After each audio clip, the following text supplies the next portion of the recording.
Okay, well, welcome to our talk. As always, we say out loud what other people are thinking. So today we want to talk the new year. We want to talk about why trends don't always start in fine dining. And other trend related issues. Yes, and this is, you're better at this one than I am. Oh, sure. Right. So this webinar is not your standard webinar. We're not presenting, data and stats and all of that. This is Susie and I, based on the analysis we're doing, particularly now, as we're heading into creating our trends report. But, this is our analysis of what's happening in the industry based on everything we're seeing, based on the research we're doing separately. And it's really just us discussing these issues, in this case, trends. Sometimes we won't agree with each other. You may not agree with us, and that's absolutely fine. But we think that it's good to start having these kind of conversations, particularly the conversations that maybe we've tried to avoid or haven't wanted to have up until this point. But given all the changes that have occurred with our industry over the past couple of years, I think it's important to start, poking that bear and start kind of, testing the waters with regard to whether our assumptions that we've been holding dear for so many years are actually still true. And I think a lot of them probably won't be. We'll present for the next probably about 20-25 minutes, and then we'll have an open Q&A. We'll stop recording so that we can get into a dialogue with everyone, because my guess is everyone's going to have an opinion on what we're saying. Please don't hesitate to provide comments or questions in the chat. I'll make sure to keep an eye on that, and we'll get those answered throughout. But if you want to join in the conversation toward the end, we would love that as well. Yeah, and we are recording this, so we'll stop recording before the questions at the end come, so you can speak freely. We're recording it and we'll be posting it on our website, so you can view it again if you have to click out or share it with anybody else. Right, exactly. Okay, so the new year is upon us, and it's time to talk about trends. That's almost all anybody's talking about right now, with the tsunami of trend reports and prediction lists and whatnot. And as we think about the trends going forward and what these prediction lists and reports mean to us, whether you're an operator or manufacturer, I think one thing that is important is to really take a second look at how we're approaching and thinking about trends. So the standard convention, and this is kind of something that has been held true for a decade or more, is that trends start in fine dining for the most part, right? It's not 100% true, but for the most part, they start in fine dining. Our question now is that actually still true? Can we still assume that that is the direction we look to fine dining, and then assume some share of those trends will move forward? Yeah, and then what occurs if you have tunnel vision like this? What could be the consequences? Exactly. So it is true. I mean, some trends certainly do start in fine dining. It's not that we're saying that fine dining is not a source of trends. There are a lot of reasons why trends can start in fine dining, and it's essentially the dynamics of that segment, right? They don't have to be mass market. Fine dining operators can very much target niche groups of consumers, typically that have far more disposable income, are willing to spend it on, trying new things and giving things a shot and taking a chance. They aren't focused on price sensitivity. They can certainly source unique ingredients and take those kind of creative chances. And there is definitely greater chef autonomy for the most part in fine dining. So the chefs, rather than a marketing team, rather than any other group of business, individuals, people who are focused more on the bottom line, the chef is really the one who's driving a lot of this innovation. So as a result, fine dining is certainly a source of some trends, but I would say only some. And really, when you think about the trends that have truly started in fine dining, only a small share of those trends really make it all the way through, because they can be difficult to source, more expensive, hard to work with, require a lot of labor and skill, require consumers to take a chance on things that they're not familiar with. So as a result, these are not necessarily trends that are going to have longevity and essentially eventually make it into the mass market. Wouldn't you agree, Susie? Yeah, they could be media darlings where they make a big splash in the media because they're attached to a chef's name, but it doesn't mean it penetrates actually down to the consumer level at all. The other thing and when we're talking about the fine dining here, we're not talking about fine dining chains. We're really talking about the individual restaurants and the single chefs that have fabulous restaurants, because they're not controlled. They don't have to have the same rules that a chain restaurant has to have. Right. And there's a great question about how do we really determine what's a trend and a fad in fine dining? But quite frankly, I think this is a great question in general, like how we're considering what trends are versus what truly fads are. Really quickly, and Susie, definitely jump in here. With regard to trends versus fads in fine dining in particular, the way I typically look at it is something is a fad if it's not an ingredient or an item or a process that can be easily manufactured or switched over into an automated, mass marketed format. If it can't be transitioned from the tweezers and the highly skilled chef in the back of a fine dining operator to some kind of a frozen, partially prepared, anything that makes it easier for an operator at the QSR level, let's say, to use it with limited staff, limited skill, limited time, then it's not going to go anywhere. That is a fad.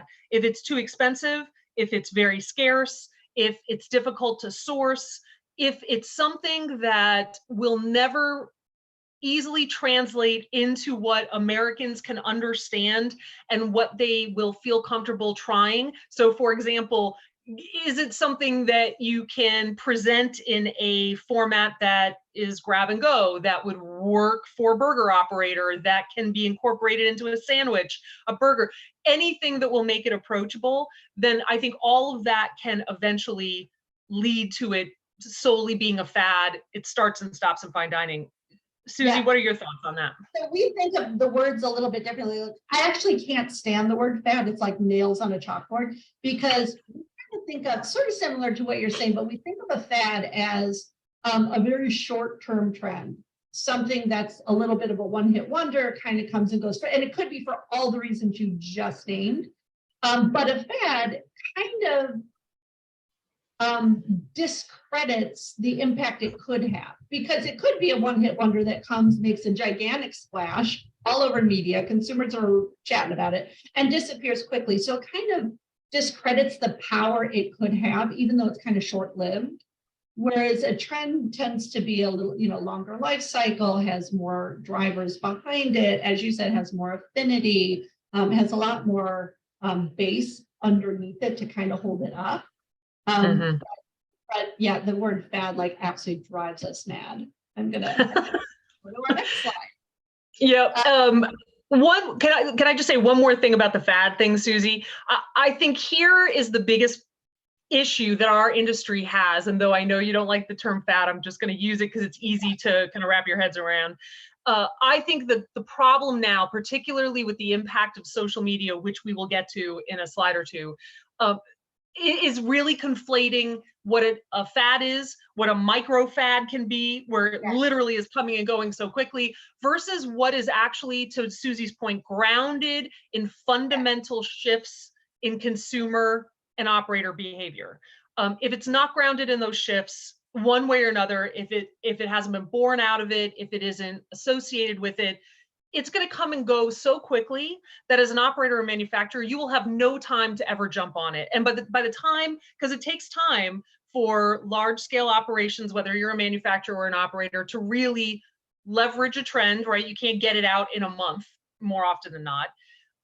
Given that, it's very hard to ever take advantage of these fads. They're in, they're out, and by the time you're on it, it's already past its due date. Yeah, and that's going to lead us into our next slide too, because often too, trends can have allies with other trends. so they can align with other trends, which actually makes them stronger. A fad, we also think of as something that doesn't really have any other alliances. It tends to kind of sit there by itself, but it doesn't key into any consumer patterns. It doesn't key into any particular flavor pattern. And so it makes it very weak and unstable. And that's another reason it can kind of come and go fast, which brings us to this one where pandemic itself forced, and one new concept to many we want to introduce, forced definitely fundamental pattern changes. And with new trend parents, because trends do have parents, even fads have parents, but they have parents that are stepping onto the scene that didn't exist before the pandemic. And so with ongoing chaos still in 2023 and uncertainty creating still more changes, yet to be fully realized. So 2023 is not going to be calm. It's gonna have more upending of different patterns we've already been seeing, but you cannot go back to, oh, let's see what 2019 offered. That's where we're going to go back to. We're not going back there. The parents have shifted. Things have been brought forward because we went through 2 years of a pandemic. You're not going to go back to 2019 patterns. There are brand new patterns surfacing that we've never actually seen before, in fact, because of pandemic forces coming in and new parents coming in. Yeah, completely agree with all that. And so I love this slide too. So, oops. Oh. The traditional segments, definitions, and maybe you're better at this one. I'm going to tackle one of the other slides, but you're better at this one than I am. The traditional segment definitions are increasingly irrelevant and unlikely to become relevant again going forward. And what we're talking about segments, Maeve has a great way to kind of describe this. Yeah, so now this is something that I frankly think was happening before the pandemic, but the pandemic simply accelerated and then, augmented this issue. Even before the pandemic, we were beginning to see a lot of gray areas in our classic segment definitions. And let's just for the moment stick with commercials. So fine dining, casual, mid-scale, fast casual, and QSR. Classic segment definitions. We all use them. We all generally know what we're talking about when we do talk about these segments. But even before the pandemic, there were increasingly grayer and grayer areas toward the edges of all those segments. We had casualized fine dining, high-end casual. Are they the same? Are they not the same? You had different types of casual dining, QSRs beginning to splinter. Since the pandemic, this is something that has just exploded, right? What is a ghost kitchen versus, a QSR that might just do almost all delivery? I mean, it's there, but you might not ever really visit it. And now the ghost kitchens are becoming actually upfront and physical locations. Is it really a ghost kitchen anymore? When you're thinking about vending, what is a vending machine that has a robot in it that is making things fresh, customizing it to order? How is that going to differ from a QSR operator that might be almost 100% automated? At some point, we're already heading in that direction for a whole host of different reasons. So though we continue to use these classic segment definitions, quite frankly, I think that is becoming an increasingly irrelevant way to look at the industry. And as we move forward, we need to start changing our language and our approach to how we think about what the industry even is and who's included and how are we defining them, and then how are we approaching them, and how are we trying to communicate with them and even consider how trends move through. Susie, you and I talked about this, and certainly the ghost kitchens is a great example, but they're visible. It's like, well, you can't really call yourself a kitchen if you have tables and chairs. Well, and convenience stores too are fabulous. They're now competing with QSRs because they're getting higher and higher end fresh food and fresh prep food that they're offering. So they're now in direct competition with QSR. But instead of just getting a soda, more and more people are getting full meals. Right. Exactly. There was a great comment as well about fine dining at country clubs now have drive-through. They've got QSRs. Yes. You've got all different kinds of delivery modes. So can we really continue to talk about the industry as only 4 segments when we're talking about restaurants, right? Exactly. And going forward, even relevant trends, when we go back to talking about trends again with long-term potential, also rarely start with social media or influencers. And we always say about influencers, 90% of the time, they're not experts in what they're talking about. They have a big mouth and a big following, and that's why they're worth watching. But really what they're doing is they're merely reacting to a trend that's already been born. They've not, and making them cheerleaders or bullies to a trend, but they certainly are not the parent of any trend. They're not that cool. They're not looking at the parent, so they can't be a parent. So they act more propel a trend, they can squash a trend, they can make a trend last longer than perhaps some of us think it ought to last. So they can have that influence, but they don't start a trend. It's already started somewhere else and they're reacting to it. And I would also say about influencers and social media, they are typically on pretty shaky ground in general. There aren't a lot of influencers who have stuck around for a very long time. They come out of nowhere and can easily, if you really kind of latch on to some of these influencers, can easily lead you down the path of scandal and a whole host of other issues, because nobody really knows what their background is and what's lurking in their closets. I mean, that's always something you have to worry about with any kind of spokesperson or partner that you might work with. But I think that with social media, that ground is shakier than your standard spokespeople. And this is something, if anybody follows my LinkedIn account, I just posted on TikTok. TikTok has been on every other trend prediction list, and it's interesting because yes, a lot of food activity is going on TikTok. TikTok is reacting to and then evolving or playing with the trends that are out there and the ideas that are floating around, and that can certainly be potentially a source of inspiration. But TikTok's a great example. It's true they've survived a lot of challenges, but at this point we've got the federal government identifying them as a security risk. States are beginning to ban them. They've already acknowledged that they're using their own app to spy on journalists. So really, at what point will TikTok be past the point of no return? And there's going to be another social media app or program or whatever to easily take its place with virtually no time at all. Yeah, they're coming well down the little swimming pool lane of where trends actually begin. They're reactionary. That's what they're doing. They're not birthing anything. Yep. Exactly. Also, we've collected several studies that have shown that consumers don't trust them anyways now. Like, they're not looking to influencers to find a new product, or they're not trusting them at this point either.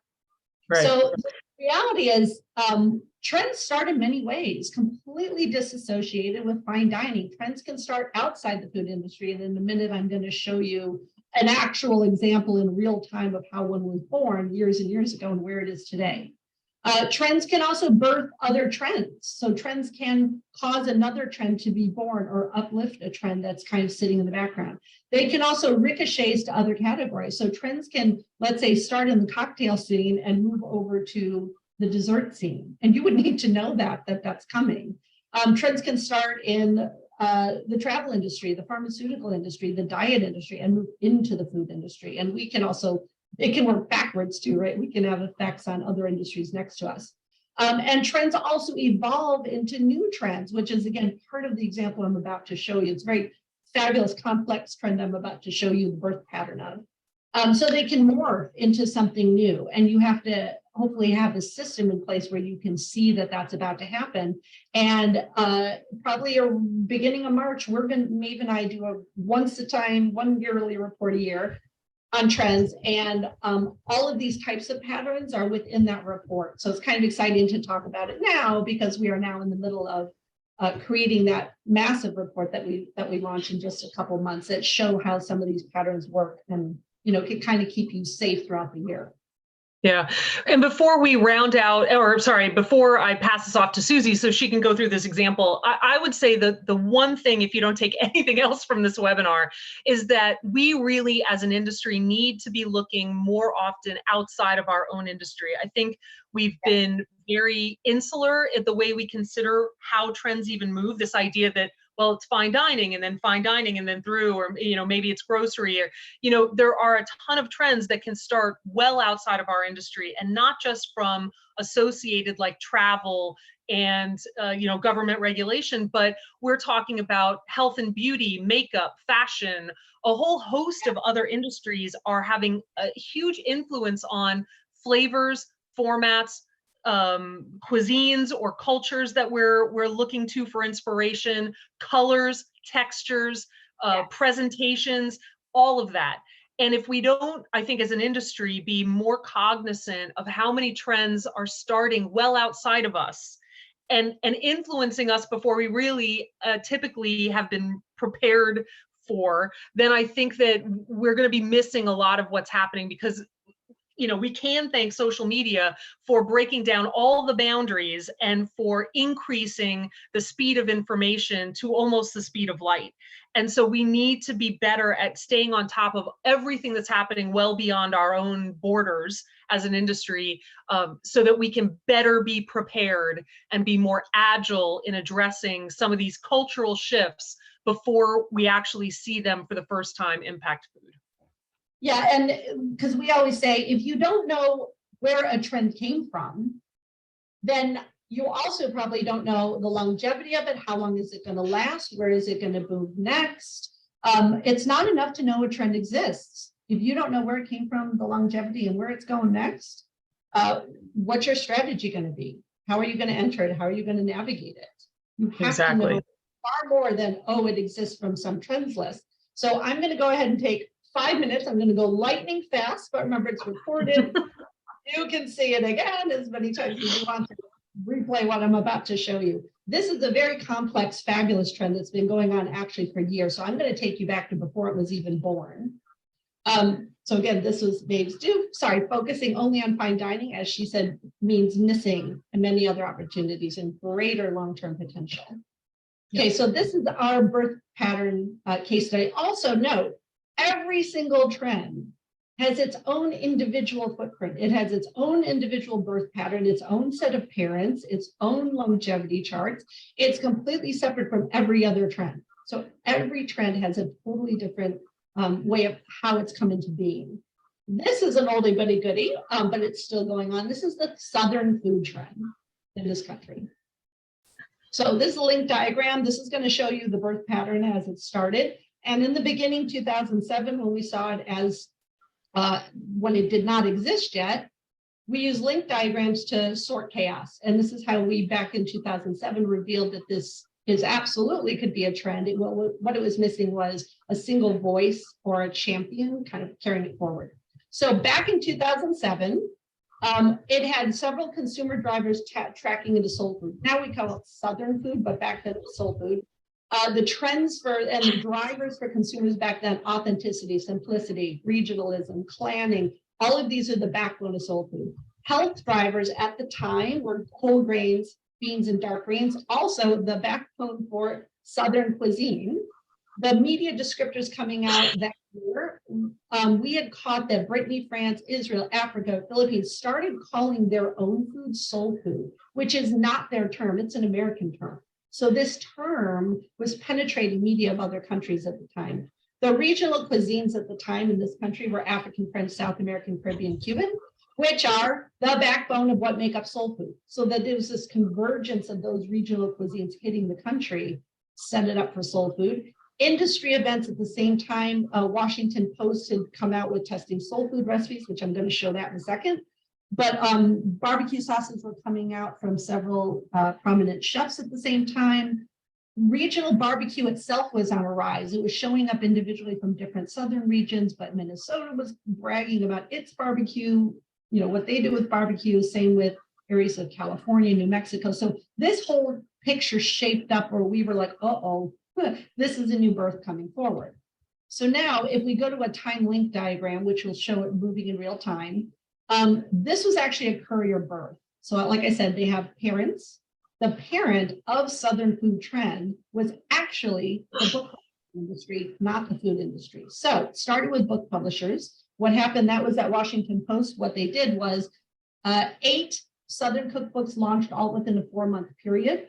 It captured the attention of news media. So not our media, but regular news and TV media showed up in Washington Post, went into other newspapers as well, that this was occurring. Travel industry picked up on the trend as well, and all of a sudden travel in 2007 started going into the deep south for that year, beyond just Florida. Consumer magazines then picked up on it as well. Now, consumers are already seeing Southern food, Southern everything coming from their magazines, from the travel industry, from TV and news media. So consumers are now alerted. Family and quick service is who actually started the trend nationally to make this trend go national. And I'll show you how that looks. This is a timeline diagram. 108, so now we're in the beginning of 08. McDonald's launched nationally their Southern chicken sandwich. Shane Ribs followed 6 months later with a massive expansion north and west. At the same time, Museum of Southern Cuisine was opened in New Orleans. Dickey's Barbecue followed Shane with expansion north and west. Popeyes reinvents itself as a Louisiana kitchen. Virginia Barbecue goes through a massive expansion. Popeyes then introduces their LA nuggets and big easy bowls and sandwiches as new menu items. Wine pairing articles start coming out around how to pair wine with Southern food. That article got picked up by New York Times, LA Times, Miami Herald. Crystal then introduces its spicy Southern chicken sandwich. Soul Food article comes out in Tallahassee. It gets picked up by the National Register, shows up in every newspaper. TGI Fridays now comes out with its Southern chicken or Southern shrimp dish. Bon Appetit at this point names New Southern as the cuisine of '09. Soul Food, then articles start coming out as the rise of soul food taking over North and Southern California. Bon Appetit, by the way, went ahead and named it again as the cuisine, the IT cuisine for 2012. So we go back to our link diagram. We leave family and quick service birth. Industry magazines, so our industry magazines start picking it up and start showing up at conferences. Bars and cocktails are the next in on this trend. Bars and cocktails, this is if you remember years ago when the Southern muddles and the iced tea drinks, all of those started from the deep South, started hitting bar and cocktail scene nationally. It ended at high-end restaurants last almost. That's when fried chicken finally made it to fine dining. Food manufacturers were late to the game, but eventually retail picked this up, went into grocery with everything from spices to frozen dishes, etc. TV and news media picked this up again, and this is when all the Southern chefs got their own television shows. So the Paula Deen show then started hitting, all those shows started hitting. Went back around again to travel industry and the wine industry. So wine industry picking up what wines do come from Southern regions. Government actually got into this trend at this point because honestly, they were starting to pick up on the obesity rise directly linked to this trend hitting national. Consumers are seeing the worrisome reports about this. And it goes back around to consumer magazines again. Like I said, Bon Appetit named this again, and then back over to restaurants. So from there, it turned into a morph. And a morph is a cousin that steals the spotlight. And this is how, like we said a couple slides ago, trends can kind of birth trends. Trends can cause something else to happen, and they can also evolve and change their stripes a little bit. So 2008, that was soul food. 2010, Cajun Creole became a national trend. Low Country came in after that with lovely shrimp and grits around 2012-13. Appalachian came in next. Ozark came in after this, so it's moving up the coast. Plus the show Ozark helped this trend go forward. Bella Cuisine came in around 2020, 2021, and right now we are back to Low Country again. So shrimp and grits are back, everybody, for 2023. So this is called a morph. And so the thing about the morph is no cousin, you know it's a morph because the cousins were standing in the spotlight. Don't kill off the other cousins. So all of these cuisines are running around the country right now. But you have to know with a morph who's standing in the spotlight to understand kind of who do you want to play with? Like what do you want to put forward? That's why a morph is important, but you know it because all of these exist, but they're just one stepping into the spotlight, and that's what you need to know. So rapid fire how a trend gets formed from 2001 to 2022. That's why we record it, so you can replay it. But that's a great example of not only did it not start in fine dining, it started outside of the industry. It didn't birth then, it birthed in QSR of all places. And then its trajectory was wildly different. So every trend, remember, we can do this with every single trend. Every trend has a different set of parents, different how it's born, and then different trajectories. So hopefully you can have eyes on trends in that fashion. So it will help strategy.